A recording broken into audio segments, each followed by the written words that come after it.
আসসালামু আলাইকুম রহমতুল্লাহ নাহমাদুহু ওয়া নুসাল্লি আলা রসুলিহিল করিম আম্মা বাদ। প্রিয় দেশবাসী, পবিত্র মাহে রমজানে আল্লাহ রসুল চারটি কাজ আমাদেরকে বেশি বেশি করার নির্দেশ করেছেন। আমরা চারটি কাজ বেশি বেশি করে করব। তার মধ্যে একটি হলো কালিমা তৈয়্যিবা বেশি বেশি পাঠ করব। লা ইলাহা ইল্লাল্লাহু মুহাম্মাদুর রাসূলুল্লাহ, লা ইলাহা ইল্লাল্লাহু মুহাম্মাদুর রাসূলুল্লাহ। এই কালিমা তৈয়্যিবা যে বেশি বেশি পাঠ করবে, আল্লাহ রাব্বুল আলামিন তার জিন্দেগীর সমস্ত গুনাহ মাফ করে দেবেন। এবং ৭০,০০০ বার কালিমা তৈয়্যিবা যে পড়বে, আল্লাহ পাক তাকে মাফ করে দিবেন। এবং যার উপরে ৭০,০০০ বার কালিমা তৈয়্যিবা পড়ে বক্সায়ে দেওয়া হবে, সে যত গুনাহগার হোক না কেন, আল্লাহ রাব্বুল আলামিন তাদেরকে মাফ করে দেবেন। এই জন্য আমরা কালিমা তৈয়্যিবা, মাহে রমজান যেহেতু আমলের মাস, রহমতের মাস, বরকতের মাস, তাহলে এই মাসে আমরা এক খতম কালিমা তৈয়্যিবা পড়ার জন্য চেষ্টা করি।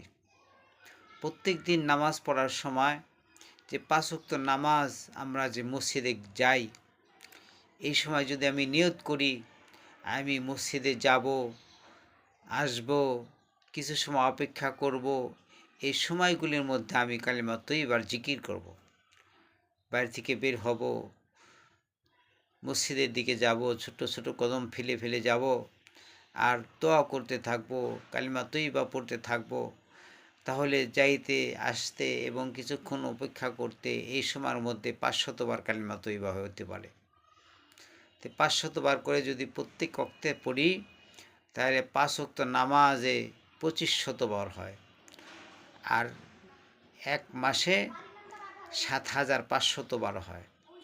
তাহলে বাকি দিনগুলির মধ্যে যদি আমরা প্রতিদিন ৫ ওয়াক্ত নামাজের সময় এরকমভাবে কালিমা তৈয়্যিবা পড়ি ৫০০ বার করে, তাহলে আমাদের এক মাসের মধ্যেই ৭০,০০০-এর একটা খতম হতে পারে।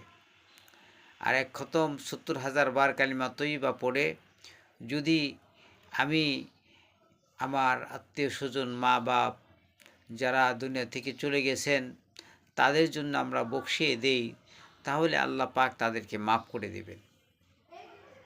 তাহলে কত গুরুত্বপূর্ণ এই আমলটি।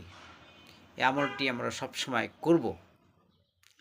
আর ২ নাম্বার হলো আমরা বেশি বেশি ইস্তেগফার পড়ব। আস্তাগফিরুল্লাহ রাব্বি মিন কুল্লি যামবিন ওয়া আতুবু ইলাইহি। আল্লাহ, আমি গুনাহগার, আমাকে তুমি মাফ করে দাও।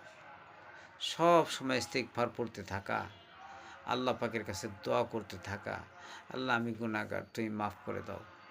আস্তাগফিরুল্লাহ রাব্বি মিন কুল্লি যামবিন ওয়া আতুবু ইলাইহি। আস্তাগফিরুল্লাহাল্লাযী লা ইলাহা ইল্লা হুয়াল হাইয়ুল কাইয়্যুম ওয়া আতুবু ইলাইহি। এই দোয়াগুলি বেশি বেশি করতে থাকা, আল্লাহ রাব্বুল আলামিন খুশি হবেন যে আমার বান্দা বেশি বেশি দোয়া করতেছে, গুনাহ থেকে মাপ চাইতেছে।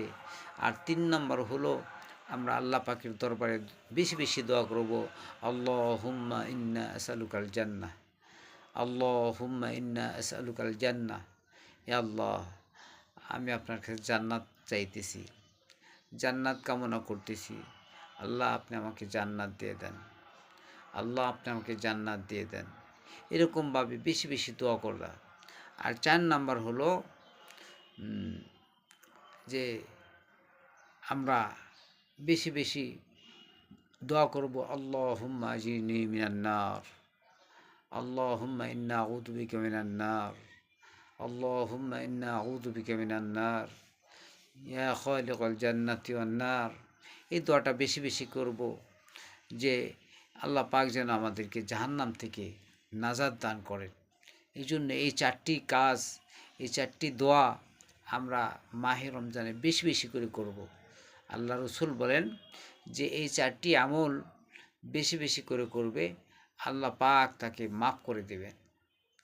মাপ যতক্ষণ পর্যন্ত না পাবো, ততক্ষণ পর্যন্ত চেষ্টা করতেই থাকব। মৃত্যু পর্যন্ত আল্লাহ পাকের কাছে নাজাতের জন্য চেষ্টা করতেই থাকব। আমরা নিজেও আমল করি, অপরের কাছে আমলের দাওয়াতটা পৌঁছে দিই। আল্লাহ পাক আমাদের সবাইকে এই 4 কাজ বেশি বেশি করে করার তৌফিক দান করুন। আমিন।